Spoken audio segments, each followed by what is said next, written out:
it is a real nasty, mean game. And it takes you maybe an hour or two just to get warmed up.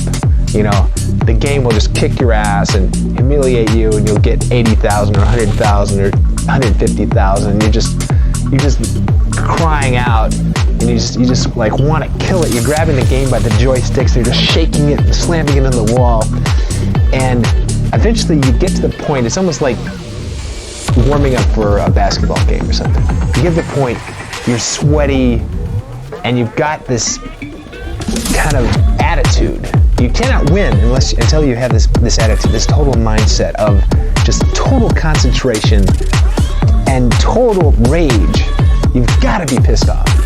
But when you're on, it's just such a thing of beauty. You know, you'll get on a roll, and you'll just like be cleaning off wave after wave after wave of them, and you're just like, yeah. But inevitably, you like start getting lazy, and you'll start getting too cocky, and then before you know it, you'll just like lose 4 or 5 guys in a row.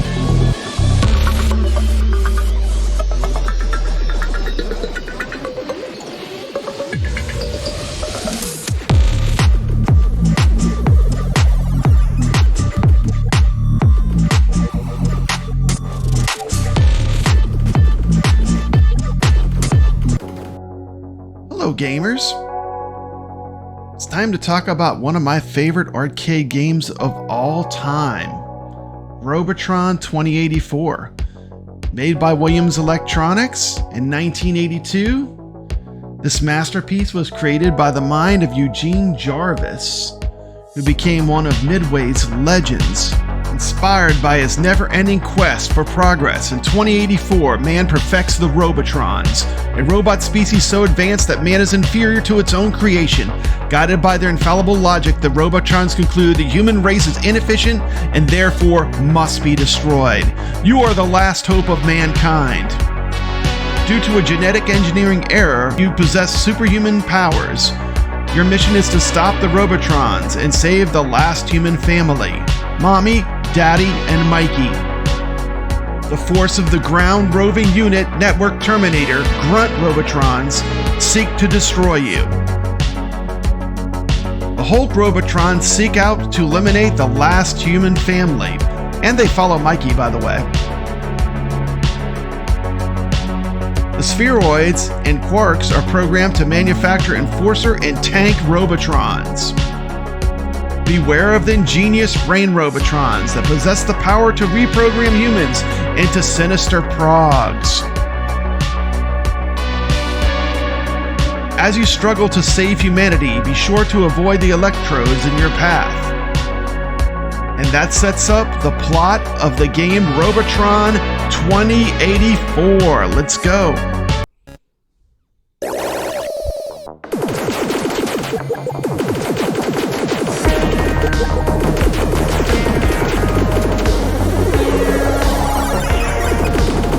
Check out some Robotron in action. This is papabrad playing the game. Interesting fact about Robotron. The dual stick control was created because Eugene Jarvis had injured his right hand.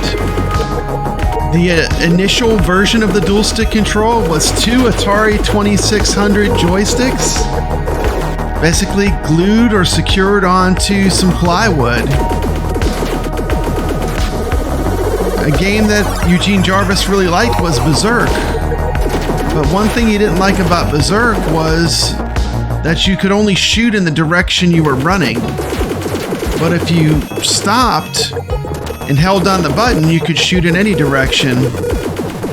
And out of that genius, he came up with the idea of one stick to move and one stick to shoot. And it was Eugene Jarvis and Larry DeMar that created the game Robotron 2084. The Hulks in the game were actually also a tribute to Evil Otto in Berserk. He always liked that there was an enemy that you couldn't destroy in Berserk. And the Hulk TV show was actually popular when this game was being developed. So, there you go, Hulks.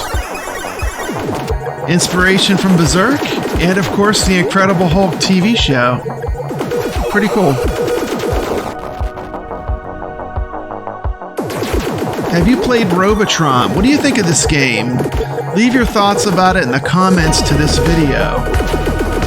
For me, this is easily a top 5 arcade game.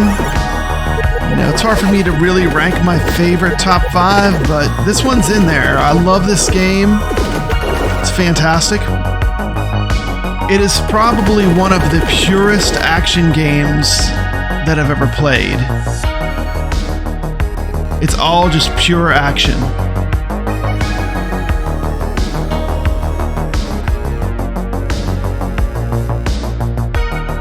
Another thing he liked about Berserk is you're basically trapped in a room with robots, and they definitely want to kill you.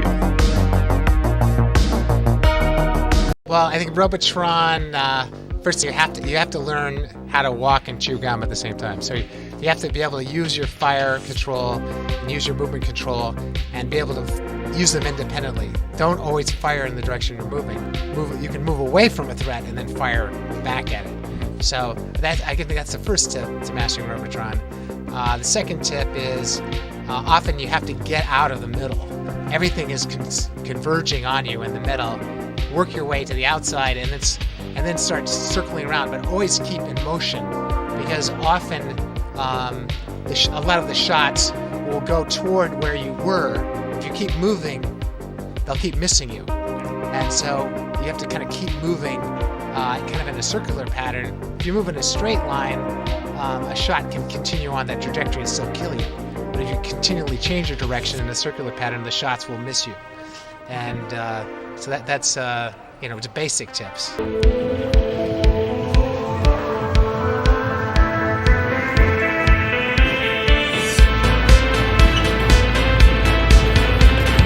Time to set a Robotron high score on an actual Robotron machine. The game was created in 1982. There was the Extra Man sound. The game was created by Eugene Jarvis and Larry DeMar.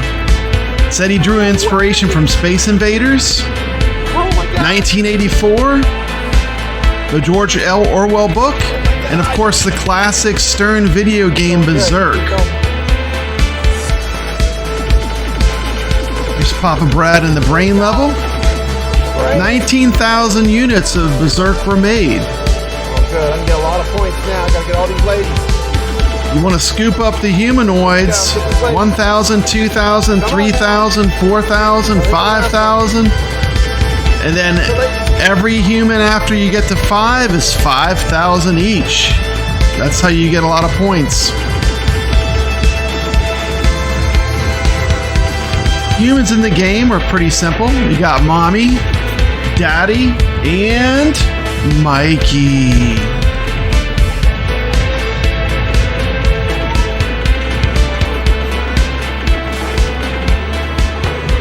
I typically play this at home on an AtGames Legends Ultimate arcade. Shout out to AtGames that built the perfect arcade for playing this at home. The joysticks feel perfect on the AtGames Legends Ultimate for playing Robotron. We could have a 100,000 point game here. This is crazy. 100,000 point game. 100,000 point Robotron. Oh yeah, we gotta put our name in this one.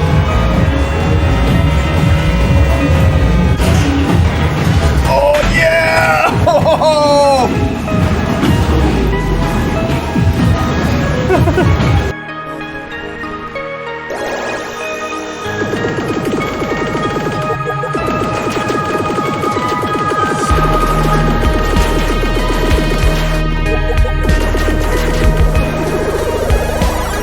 I've got Robotron down in my basement, and it's like every now and then I just have to go down and kick its butt. I mean, it's just, I've got to, just kick its ass. And unfortunately, if I haven't played in a while, I'll get down there and it'll just humiliate me.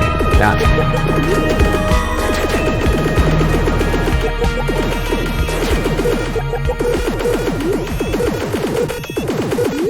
humans are nasty little things. They're trying to blow up things. They got car bombers. They got nuclear terrorists. All these mass murderers.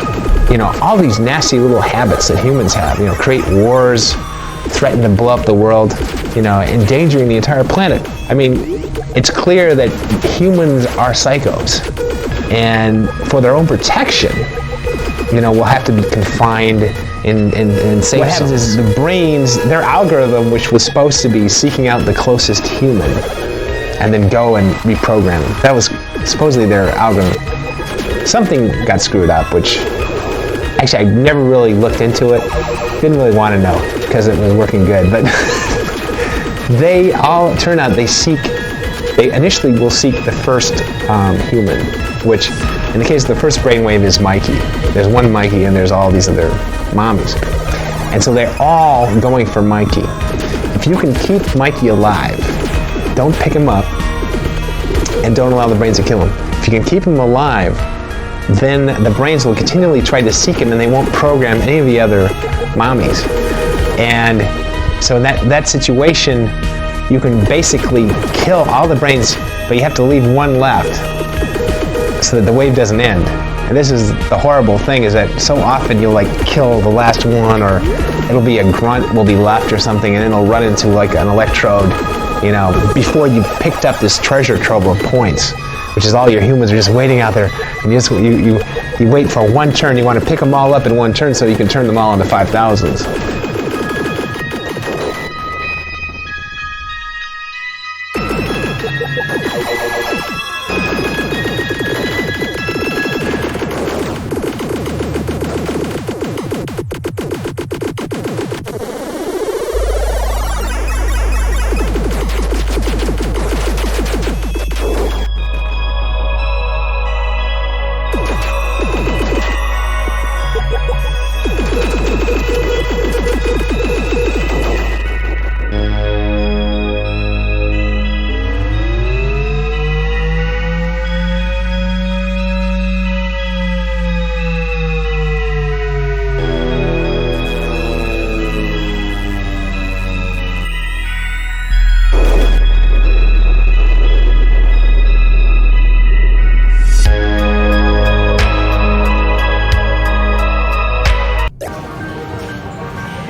Deluxe,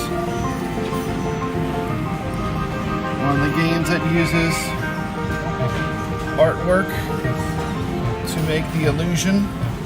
Of course, this has a real vector monitor. Let's look and down. If I look way down inside the cabinet, you can actually see the vector monitor. We'll pan back up.